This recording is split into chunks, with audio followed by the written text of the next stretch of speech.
আজকে আমি হাজির হয়েছি দেশি পদ্ধতিতে কিভাবে মধু সংগ্রহ করে সেই দৃশ্য দেখানোর জন্য। দেখতেই পাচ্ছেন কিছু তাজা গাছ, কিছু মরা গাছ দিয়ে একটি ধোঁয়া তৈরির উপকরণ তৈরি করছে। এর মাধ্যমে ধোঁয়া তৈরি করে মৌমাছিকে তাড়িয়ে সেখান থেকে মধু সংগ্রহ করা হবে। এতে মৌমাছির কোনো ক্ষতি হবে না বা ক্ষয়ও না। উপকরণ তৈরি করা প্রায় শেষ। এখন সেখানে ওই দূরে দেখতে পাচ্ছেন একটি ঝোরের ভিতরে মৌমাছির চাক। আমি জুম করে দেখাই, ওই যে দূরে খুব গোপনীয় জায়গায় বসেছে। এই এখন ধোঁয়া তৈরি করা হলো আগুন দ্বারা।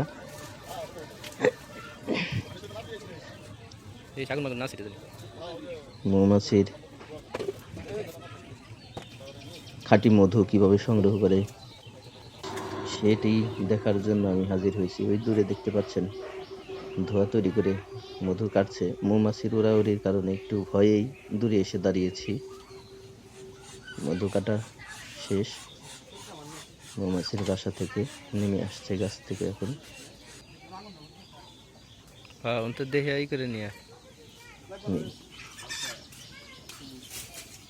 এই তো মৌমাছির বাসা থেকে মধু কেটে একদম খাঁটি মধু নিয়ে আসছে। এখন কিছু মৌমাছি ছিল, সেগুলোকে আলাদা করছে। এগুলো মোমের বাসার মধ্যেই এই মধু থাকে, সেগুলোই বেছে বেছে আলাদা করছে। পরিষ্কার মধু। খেয়ে দেখি আমি কিরকম। বেশ সুস্বাদু, মজাদার, একদম অরিজিনাল, কোনো ভেজাল নেই। এই ভেজাল মুক্ত মধু সংগ্রহের জন্যই এই মধু সংগ্রহকারীর সাথে নিয়ে এসে মধুর চাক থেকে, মধুর বাসা থেকে মধু সংগ্রহ করছি, মৌমাছির বাসা থেকে।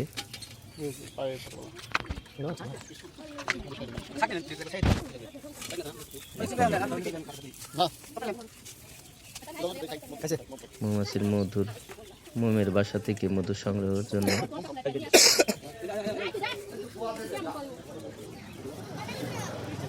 সেখান থেকে চিপটিয়ে মধু বের করা হচ্ছে।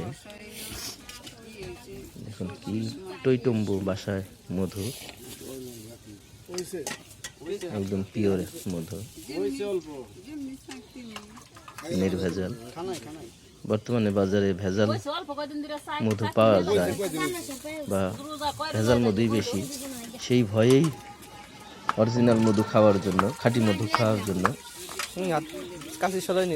দেখুন।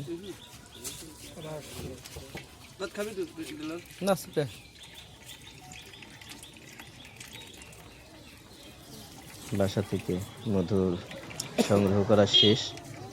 এখন মধুর মধ্যে কিছু মৌমাছি এবং মোমের অংশ থাকা ভালোভাবে পরিষ্কার করতে হবে। ছাঁকনি দ্বারা ছেঁকে মধু বের করা হবে। এখন পরিষ্কার করা হবে। বেশ লোকজনের উপস্থিতি, অনেক মানুষ জমে গেছে মধু সংগ্রহ করা দেখার জন্য।